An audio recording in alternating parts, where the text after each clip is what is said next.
Cuando me gradué de la escuela secundaria, todos quedaron sorprendidos cuando les dije mi área de estudio. La ciencia mortuoria no es precisamente el camino más común. Sin embargo, quienes estaban más cerca de mí no se sorprendieron, ya que siempre había tenido interés en cosas que la gente tiende a considerar extrañas o inusuales. Pasaba gran parte de mi tiempo libre aprendiendo sobre temas relacionados con la muerte, tradiciones de luto victorianas, plagas, celebraciones culturales como el Día de Muertos. Ya te haces una idea.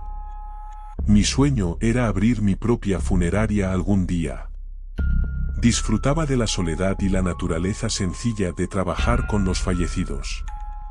Trabajar con familias en duelo ciertamente podía ser difícil, pero me gusta pensar que brindarles un buen servicio funerario les ayuda a comenzar su proceso de duelo. No soy ajena al dolor. En 7º grado, mi mejor amiga, Lorelei, fue atropellada por un automóvil mientras caminaba a casa de la escuela una tarde. Pasó unos días en el hospital y luego murió por una hemorragia interna. Habíamos sido mejores amigas desde 1er grado. Mucha gente asumió que mi interés por la muerte comenzó con ella, pero eso simplemente no es cierto.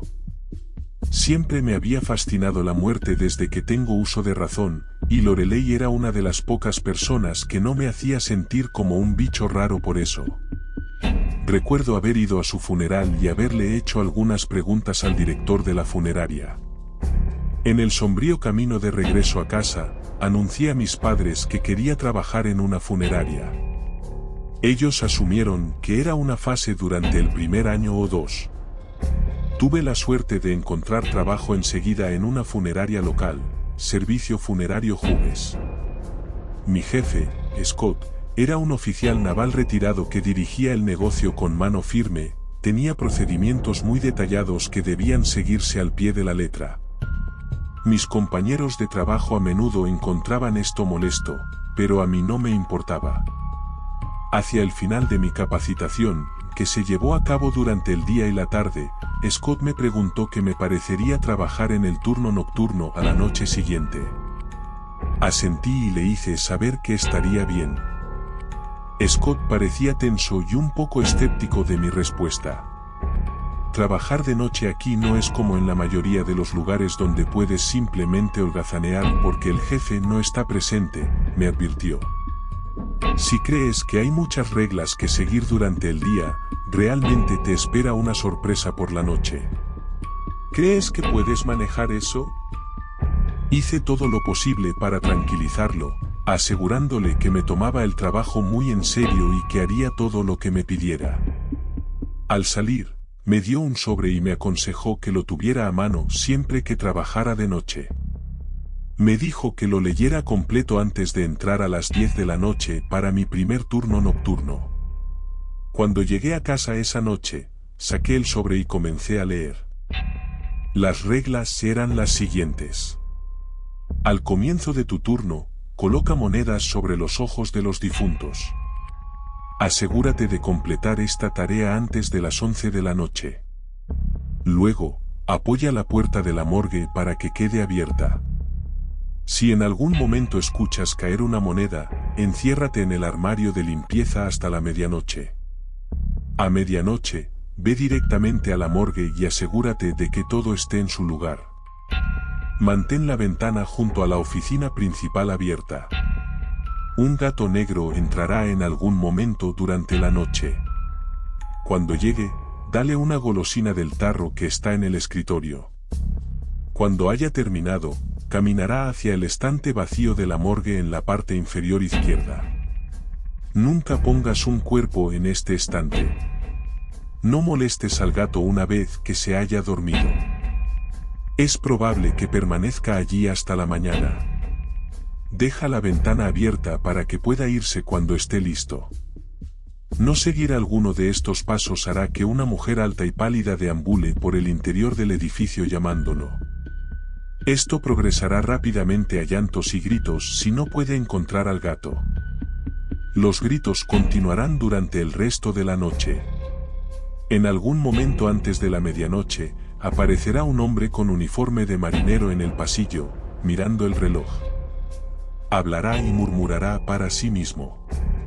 No lo toques ni intentes hablar con él. Si lo interrumpes, comenzará a golpearse la cabeza contra la pared. Si esto ocurre, todos los dispositivos electrónicos del edificio dejarán de funcionar.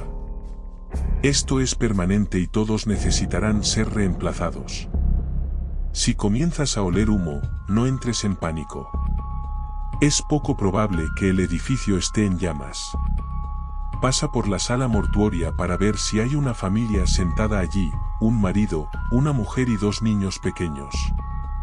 Si la familia está allí, ve a la cocina y prepara café para los padres y vasos de leche para los niños. Puedes sonreírles y asentir con la cabeza mientras los sirves, pero no hables con ellos. Si lo haces incorrectamente, la habitación se incendiará y serás responsable de cualquier daño. Por último, la regla más importante. Si un coche fúnebre llega a las 3 de la madrugada, abre la puerta pero no hables con el conductor. El conductor puede parecer extraño, pero no reacciones a su apariencia de ninguna manera. El último empleado nocturno que tuvimos no siguió esta regla. Ha estado desaparecido durante más de 1 año. No sé con seguridad si esto está relacionado, pero yo no me arriesgaría. Esto definitivamente no era lo que esperaba. No hay forma de que esto sea real, pensé. Era una firme creyente en lo sobrenatural, pero este nivel de actividad en un negocio en funcionamiento era casi imposible. Me reí para mis adentros, Scott probablemente solo me estaba haciendo una novatada. A la noche siguiente, entré para mi turno. Kate, mi compañera de trabajo, me deseó suerte. Podía sentir la inquietud en su voz. Con gusto asumí mi turno y la acompañé hasta su auto. El silencio del lugar después del anochecer me impactó. Así que puse algo de música. Eché un vistazo a la lista, sin saber qué hacer. Seguramente, todo era una broma, pero empecé a preguntarme si tal vez era más un ejercicio de confianza que una tomadura de pelo. Scott era muy selectivo con respecto a quién contrataba y se tomaba en serio las responsabilidades. Decidí que esta vez pecaría de cautelosa y seguiría las reglas. Comencé por coger el tarro de monedas y las llevé a la morgue. Las coloqué sobre los ojos de cada cuerpo. Hacer esto se sintió extraño. Me sentí como si estuviera participando en algún ritual antiguo. Luego, subí a la oficina principal. Abrí la ventana justo a tiempo. Un gato negro prácticamente se lanzó al interior, haciéndome saltar. «Hola», dije, acariciándolo suavemente. Ronroneó y pareció congeniar conmigo rápidamente. Le di una golosina como se pedía y se marchó a la morgue del sótano, tal y como decía la carta. No tenía mucho trabajo real que hacer a estas horas de la noche, así que me senté a ver algo de televisión en el móvil. Entonces empecé a escuchar algo. Pausé el programa. Una voz baja y superficial emanaba del pasillo. Salí silenciosamente de la oficina. Como alguien que ve películas de terror compulsivamente, no diría que me asusto con facilidad, pero lo que vi me puso la piel de gallina. Había un hombre parado allí murmurando mientras miraba de un lado a otro entre el reloj de la pared y una brújula que sostenía en su mano derecha. A medida que me acercaba, pude escuchar lo que decía. «No puede ser, esto no puede ser cierto, esto tiene que ser el norte, ¿por qué no está funcionando?». Vestía lo que parecía ser un uniforme naval que parecía estar húmedo. Trozos de algas marinas colgaban de su ropa. Al principio, pensé que podía ser Scott gastándome una broma. Pero cambié de opinión al acercarme y poder ver su cara. Entonces supe que no se trataba de una broma. La cara del hombre estaba gris y parecía estar en descomposición. Tuve cuidado de no decir nada mientras me quedaba allí parada. Luego, un gusano le cayó de la oreja y aterrizó justo frente a mí. Di un salto y evité por muy poco gritar y agarrarlo. Retrocedí temblando al comenzar a darme cuenta de que esto podría no ser una broma. Volví a la oficina y traté de calmarme. Comencé a hacer algo de trabajo para tratar de distraerme. El gato volvió a subir y se estiró. Se sentó a mis pies unos minutos antes de volver a la morgue para terminar su siesta. En ese momento escuché un débil tintineo. Me sobresalté. ¿Se había caído una moneda? Tal vez el gato tiró algo, pensé. Aún así, me dirigí al armario de limpieza por seguridad. Me senté allí durante 10 minutos. Eran las 11:57. No había escuchado ningún otro ruido. La curiosidad pudo más que yo. Mi fascinación por la muerte y lo sobrenatural hacía difícil quedarme quieta. Decidí intentar echar un vistazo a la morgue justo antes de la medianoche. Incluso si estuviera ocurriendo algo sobrenatural, se detendría un minuto o dos después de bajar, ya que la carta decía que era seguro salir del armario después de la medianoche. Salí sigilosamente. No podía escuchar ningún ruido desde la morgue, así que bajé las escaleras silenciosamente. Para mi consternación, la luz de movimiento no se encendió como siempre lo hacía. Escuché un leve ruido de arrastre. Encendí la linterna de mi teléfono y miré a mi alrededor. Nada parecía fuera de lugar. Fue entonces cuando noté movimiento en un rincón oscuro. Mi linterna no ayudó mucho. El ruido de arrastre se detuvo y fue reemplazado por un crujido. En la oscuridad de la esquina, una figura delgada se puso de pie. La reconocí como un cuerpo que Scott y yo habíamos preparado para una exhibición el día anterior. Podía sentir que dejaba de respirar. Los huesos y el cartílago crujieron mientras se levantaba. Su postura no era normal, la columna vertebral estaba curvada en un ángulo antinatural. La cabeza del cuerpo prácticamente se giró hacia atrás para mirarme y me quedé helada. Un ruido que era en parte silbido, en parte respiración áspera, salía de sus labios. Su boca se abrió de forma anormalmente amplia, rompiendo los alambres utilizados para mantener la boca del cadáver cerrada para la exhibición. La figura se lanzó hacia mí. Vi algo en su mano, una aguja hipodérmica. Las mismas que usamos para embalsamar, esta cosa estaba tratando de embalsamarme. Me di la vuelta y subí corriendo las escaleras. Podía escucharlo chocar detrás de mí, los huesos y el cartílago aún crujiendo con cada movimiento. Sentí una mano fría y rígida agarrarme la pantorrilla justo cuando estaba a punto de llegar al último peldaño. Pateé con todas mis fuerzas, pero su agarre se mantuvo firme. Frenéticamente, agité la pierna y comencé a golpearla.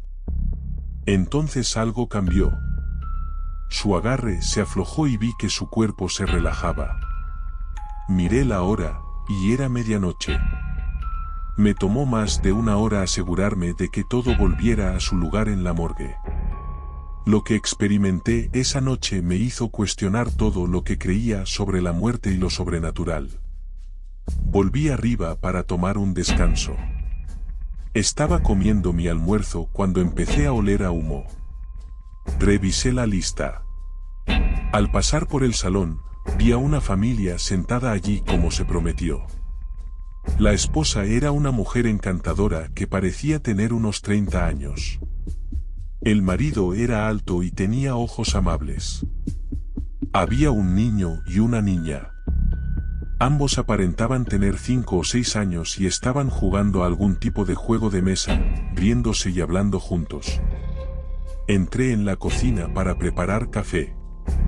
Saqué los vasos pequeños para darles leche a los niños. Para mi consternación, solo quedaba un poco de leche. Estuve pensando en qué hacer durante unos minutos y luego decidí dividir la leche a la mitad entre los dos vasos. Esto terminó siendo alrededor de un cuarto de vaso. Esperaba que fuera suficiente para cumplir con la cuarta regla. Entré de nuevo al salón y con ansiedad les presenté la bandeja a la familia sin decir una palabra. Los padres aceptaron amablemente el café. Los niños miraron los vasos de leche un momento antes de aceptarlos. Los padres parecieron darse cuenta. Me alejé un momento, temiendo cómo podrían reaccionar. Vaya, de verdad que tenemos que ir a la tienda, dijo la mujer. El esposo asintió con la cabeza y volvió a centrar su atención en el juego. Soltando un suspiro de alivio, me alejé y regresé a la oficina. Intenté distraerme con un podcast y algo de limpieza. Había terminado todo mi trabajo a principios de la noche, pero aún sentía la necesidad de mantenerme ocupada. Una hora más o menos después, estaba empezando a sentirme normal otra vez. No estaba segura de trabajar en el turno de noche con regularidad, pero probablemente podría manejarlo ocasionalmente. Entonces escuché un golpe en la puerta trasera. Eché un vistazo a la lista. Sabía que la última regla era posiblemente la más importante. La última regla decía: si un coche fúnebre llega a las 3 de la mañana, abre la puerta pero no hables con el conductor. Bastante fácil. El golpe se hizo más fuerte cuando me acerqué a la puerta trasera. La abrí y me hice a un lado. Un hombre extremadamente alto y delgado se acercó con una gabardina negra larga. Llevaba un sombrero que le cubría la mayor parte de la cara, excepto sus labios finos y mejillas hundidas. Empujaba una camilla que parecía tener un cuerpo con una sábana blanca encima. Llevó el cuerpo a la morgue y estaba en el proceso de llevar la camilla de regreso al coche fúnebre cuando sucedió. Noté que un llavero se le cayó del cinturón al conductor mientras se iba. Lo recogí, e impulsivamente dije: «Señor». Inmediatamente me di cuenta de mi error y me tapé la boca con la mano, esperando que no me hubiera escuchado. No tuve tanta suerte. Se giró lentamente y comenzó a caminar hacia mí. Retrocedí un paso y luego salí corriendo mientras él seguía acercándose a mí. Podía escucharlo ganándome terreno. De repente, sentí unos brazos huesudos que me agarraban el torso. A pesar de ser tan delgado, el conductor tenía una fuerza sobrehumana, dominándome fácilmente. Me tapó la boca y la nariz con un paño. Me mareé y sentí que perdía el conocimiento. Abrí los ojos de nuevo un tiempo después, aturdida. Intenté forzar la vista para ver dónde estaba, pero estaba completamente negro. Intenté sentarme, pero no había espacio. Mi cabeza golpeó una pared. Intenté estirar los brazos a los lados, pero chocaron contra las paredes laterales de donde estaba acostada. Pude sentir un material aterciopelado debajo de mí. Busqué mi teléfono en el bolsillo. Cuando lo encontré, encendí la linterna para echar un vistazo. «Oh, Dios mío», pensé. «Estoy en un ataúd». Mis manos empezaron a temblar y sentí que empezaba a hiperventilar. Odiaba los espacios reducidos. También sabía que pronto me quedaría sin oxígeno, así que me esforcé por respirar con calma. Todavía me sentía mareada por lo que fuera que estuviera en ese trapo, supuse que cloroformo. Empujé la parte superior del ataúd y grité. Intenté patearlo para abrirlo. Intenté marcar el 911, pero mi teléfono no tenía servicio. No servía de nada. Iba a morir aquí. Empecé a oír un débil rasguño en la parte superior del ataúd. Se hizo más fuerte. Empecé a sentirme mal, preguntándome qué demonios me esperaba al otro lado de esta prisión. Era el cuerpo de antes, esperando para inyectarme y embalsamarme. Los niños del salón, molestos porque no les llené los vasos del todo y dispuestos a prender fuego al ataúd conmigo dentro. Intenté calmar la respiración lo máximo posible. Tal vez era el conductor, preparándose para terminar lo que empezó y enterrarme viva. Esperaba tener suerte y quedarme sin aire primero. Pensé en mi interés de toda la vida por la muerte. ¿Qué me esperaría al otro lado? ¿Volvería a ver a Lorelei? Probablemente conocería las respuestas a estas preguntas pronto, y por extraño que parezca, esto me ayudó a consolarme. Justo cuando estaba aceptando mi destino, escuché una voz familiar. «Maldita sea Sombra, ¿qué estás cavando?» «Scott», grité. Scott siguió mi voz hasta el ataúd. Di un suspiro de alivio al escuchar que se soltaban los pestillos. Su expresión era una mezcla de confusión y horror. El conductor me había dejado por muerta en el almacén trasero, detrás de la morgue del sótano. Scott se había dejado la cartera en el trabajo y presintió que algo no iba bien cuando no lo saludé desde la oficina. Me dijo que nunca me habría encontrado si no fuera por el gato. Sombra recibió una golosina extra esa noche. Probablemente pienses que dejé este trabajo después de que todo esto ocurriera, y en realidad te equivocas. Seguí trabajando en la funeraria durante el siguiente año hasta que tuve la oportunidad de mudarme fuera del estado y convertirme en directora de funeraria. Después de mi primer turno de noche, adquirí la costumbre de ponerme cinta adhesiva sobre la boca a las 3 de la mañana, por si acaso. En mi tiempo en Hughes, aprendí mucho sobre todos los que estaban allí, vivos y muertos. La señora Smith, la dueña de Sombra, llegó a Hughes cuando murió hace 2 años y Sombra nunca dejó de aparecer para buscarla. La familia Anton falleció en un incendio hace casi 10 años y tuvo un servicio bien atendido y con mucha asistencia. En cuanto al hombre del uniforme naval, que maldecía a su equipo por no funcionar, nunca encontré ningún registro de nadie que coincidiera con su descripción y que hubiera tenido un servicio en Hughes. Sin embargo, el verano anterior a mi partida, Scott estaba un poco borracho en una barbacoa y brindó por un amigo que perdió en la marina. Nunca me sentí bien preguntándole con más detalle. El lugar era muy extraño y misterioso, pero también hermoso. Trabajar en mi último turno de noche fue agridulce. Estaba más que feliz de no volver a arriesgarme a que me encerraran en un ataúd, pero sabía que extrañaría a Sombra y a todos con los que trabajaba. Tuve el disgusto de conocer a la señora Smith una noche, cuando un novato olvidó abrir la ventana para Sombra y luego me llamó presa del pánico cuando comenzó a deambular por los pasillos, gritando y llorando. Me aseguré de instalar una puerta para gatos. Afortunadamente, no hubo incendios ni fallas en el equipo durante mi tiempo allí. La última noche que trabajé, el conductor llegó como siempre a las 3 de la madrugada. Ya tenía la cinta adhesiva sobre la boca para no hablar. Abrí la puerta y me hice a un lado como de costumbre. Entregó un cuerpo como era habitual y luego se dirigió hacia el coche fúnebre. Sin embargo, su comportamiento era diferente esta vez.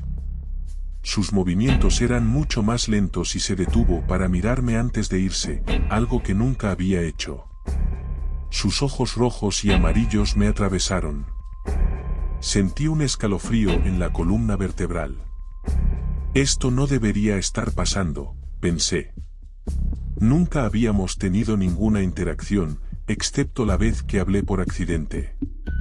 Continuó mirándome fijamente. Era casi como si supiera que esta sería la última vez que me vería.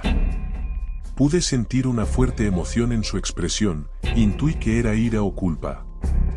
No volvería a cometer el error de hablarle, pero pensé en otra idea. Agarré un cuaderno del escritorio y escribí, ¿qué eres?, y se lo entregué. Pareció sorprendido y comenzó a escribir, sin romper el contacto visual para mirar el papel. Me lo devolvió y yo lo agarré. Me agarró la mano, apretándola con esa fuerza sobrehumana que recordaba tan vívidamente. Intenté apartarme, pero me invadió una sensación extraña. Ya no estaba en la funeraria. Estaba en el asiento del pasajero de un coche fúnebre. El conductor era un hombre de unos 30 años, hacía sol afuera y cantaba junto a una canción de los 90 en la radio. Se detuvo en una intersección, miró a su alrededor y luego comenzó a conducir hacia adelante. De repente, escuché el desgarrador sonido de metal contra metal chocando. Un coche lo había embestido. El conductor estaba ensangrentado y desfigurado. Parpadeé y estaba fuera del coche, viendo a los paramédicos intentar liberarlo. Finalmente, lo declararon muerto en el lugar y se lo llevaron en una camilla, cubierto con una sábana blanca. Al lado de la carretera, había una mujer de unos 30 años llorando en los brazos de la policía. De repente, volví a la funeraria. El conductor se había ido. En mi nuevo trabajo, nunca le conté a nadie los detalles de lo que sucedió en Hughes. Sin embargo, había una persona que siempre lo entendería, esa es mi amiga, Kate, anteriormente mi compañera de trabajo en Hughes. Nuestra funeraria en Georgia es muy exitosa. Siento que tengo un aire de empatía y respeto por los muertos que ayuda a las familias a confiar en mí. A veces hay sucesos extraños, especialmente por la noche. Sin embargo, está bien. Porque siempre sigo las reglas. Gracias por ver el vídeo. Si te ha gustado, apóyanos con tu like, suscríbete si no lo estás y activa la campanita para recibir notificaciones de los próximos vídeos. Gracias.